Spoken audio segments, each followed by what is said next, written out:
Ces images d'abord qui nous viennent de Bruxelles, le quartier européen investi par près de 10 000 agriculteurs partis de plusieurs États européens. Ils sont sur place à bord de leurs tracteurs pour certains, venus dire non au Mercosur. Cet accord négocié depuis plus de 20 ans entre l'Union européenne et 5 États d'Amérique latine est sur le point d'être signé ce samedi par la présidente de la Commission européenne si un vote à la majorité qualifiée est obtenu. Je vous propose d'écouter le témoignage de cet agriculteur parti sur place.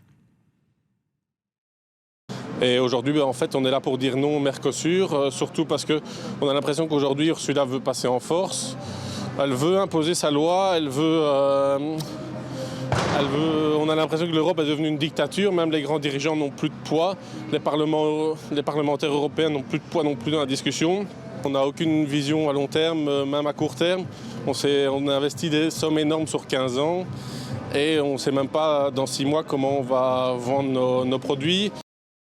Voilà pour ce témoignage. On accueille aussi une autre femme concernée par ce mouvement. C'est vous, Sophie Leenaerts. Bonjour à vous. Vous êtes vice-présidente de la coordination rurale, ce syndicat agricole. Merci de prendre quelques instants pour répondre à France 24. Vous êtes à Amiens, vous n'êtes pas allé à Bruxelles, mais vous participez néanmoins à la mobilisation de ce jour. Qu'espérez-vous en manifestant ce jeudi ? Déjà, montrer notre désarroi, notre désaccord. Bon, la France et ce qui se passe en Belgique, l'élément déclencheur est différent puisque nous, c'est la façon dont les agriculteurs ont été traités suite aux euthanasies des troupeaux touchés par la dermatose. Mais le fait est que de toute façon, peu importe le sujet, c'est un trop-plein, c'est un manque de visibilité, pas de revenus, on est négligé. Enfin, nous, ce qu'on ressent, c'est qu'en fait, on veut plus d'agriculture, on veut plus d'agriculteurs, mais alors qu'on nous le dise et qu'on ne mette pas nos enfants, parce que contrairement à votre témoignage précédent, nous, on est dans la tranche d'âge où on installe nos jeunes qui sont motivés, mais ils ne peuvent pas s'engager pour rembourser 25 ans quelque chose qu'ils ne savent pas où ils vont. Il nous faut de la visibilité dans nos métiers. Sophie Leenaerts, le président de la République, je reste d'abord sur ce traité du Mercosur avant de revenir sur la crise qui crispe ici en France, mais Emmanuel Macron a dit qu'il s'opposait à cet accord en l'état. Comment est-ce que déjà vous recevez ce positionnement du président français qui rejette ce texte tel qu'il est aujourd'hui ? Écoutez, madame, ça fait 25 ans qu'ils discutent le traité du Mercosur. Monsieur Macron a changé autant de fois d'avis que vous et moi de chemise.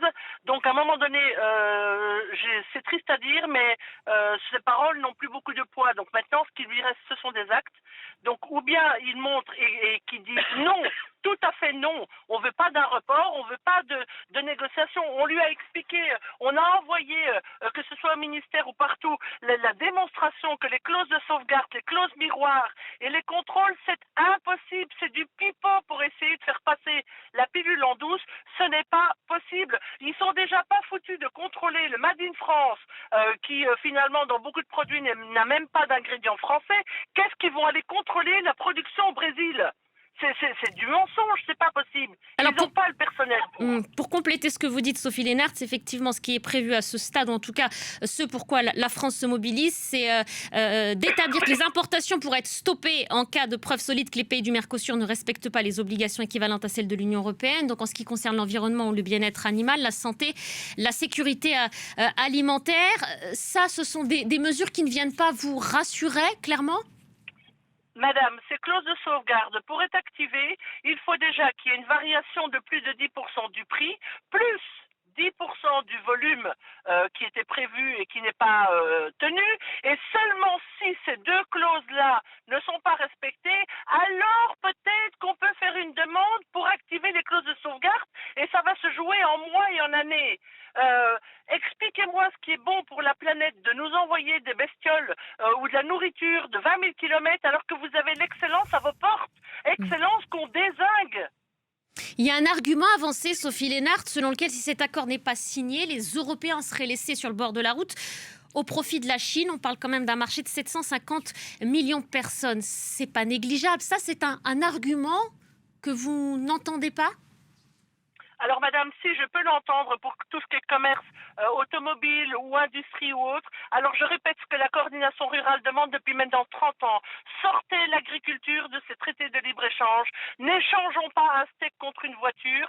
Qu'ils fassent des échanges de denrées non périssables. Vous pouvez échanger une voiture contre du lithium, ce ne sont pas des denrées périssables. Mais quand on parle de l'agriculture et de l'alimentation, ce sont des denrées périssables, ça ne se compare pas. Donc ils veulent jouer l'économie, les relationnels, la géopolitique très bien, mais sans l'alimentation et sans l'agriculture. C'est sortir l'agriculture, ça s'appelle l'exception agriculturelle que nous réclamons depuis 30 ans. Il y a toujours l'attente de ce vote à majorité qualifiée. Si ces voix sont obtenues, la présidente de la Commission européenne ira signer ce traité au Brésil. Qu'est-ce que vous ferez si ce traité était tout de même signé, s'il y avait ce passage en force tant redouté ? Eh ben, elle aura la réponse à son passage en force, elle aura la force du monde agricole qui aujourd'hui nous faisons beaucoup de pédagogie. Là aujourd'hui à Amiens, nous avons été dans la communication, dans l'échange, on a distribué du lait dans des magasins en expliquant la démarche. Mes collègues de Normandie distribuent des pommes de terre. Si jamais ce traité est signé, ça et tout le reste, c'est le feu dans les campagnes et je serai vous, j'irai voir l'histoire quand le monde agricole se met vraiment en colère. Pour l'instant, le monde agricole est en pédagogie, mais quand il n'y aura plus rien à perdre, enfin vous le savez, pour n'importe qui dans ce bas monde, quand il n'a plus rien à perdre, c'est à ce moment-là qu'il devient dangereux. Votre discours, il est partagé par d'autres agriculteurs à travers l'Europe, mais pas tous. Il ne fait pas l'unanimité. Les Italiens, les Polonais, les Hongrois vous suivent. Ce n'est pas le cas, par exemple, de l'Allemagne ou de l'Espagne, pour citer que cela. Comment est-ce que vous pouvez entraîner tout le monde dans cette colère que vous annoncez si le traité est signé? Non, ben on n'emmènera pas tout le monde. C'est pas parce que moi je parle au nom de la coordination rurale française que les autres doivent suivre. Sûrement que les autres, je vous parle de l'Allemagne parce que ils ont une autre façon de protéger leur agriculture. Ils aident beaucoup plus les agriculteurs. Donc à la limite, même s'il y a une baisse ou s'il y a une problématique financière pour le monde agricole allemand, ils vont les aider autrement. Nous, on voit que tout ce qui a été les aides PAC et autres, on a perdu plus de 50% depuis 92, donc on n'aura pas d'autres compensations. Et c'est sûr que ça n'engage que nous de dire que si nous nous mettons en colère, mais je vous signale quand même que les agriculteurs de Grèce étaient dehors la semaine dernière. À Londres, apparemment, ils étaient dehors aussi. Vous savez, il y a beaucoup de pays qui pour l'instant n'ont pas bougé, mais qui pourraient, ou qui sont à Bruxelles d'ailleurs en ce moment. Et des échos que j'ai, ça ne se passe pas bien à Bruxelles non plus. Donc vous voyez bien que c'est pas la coordination rurale française qui va mettre le feu aux poudres, c'est une constatation. Et puis si le ministère et la France n'ont plus de poids à l'Europe, eh bien restons sur le banc de touche de l'Europe et puis on s'en sortira autrement et on commencera par nourrir notre population. Et puis il y a aussi cette épidémie de dermatose nodulaire en France et la gestion du gouvernement avec laquelle vous n'êtes pas en adéquation. C'est beaucoup de choses en même temps pour le monde agricole. C'est tellement du bon sens, mais je ne comprends pas cette obsession de ne pas vouloir aider le monde agricole.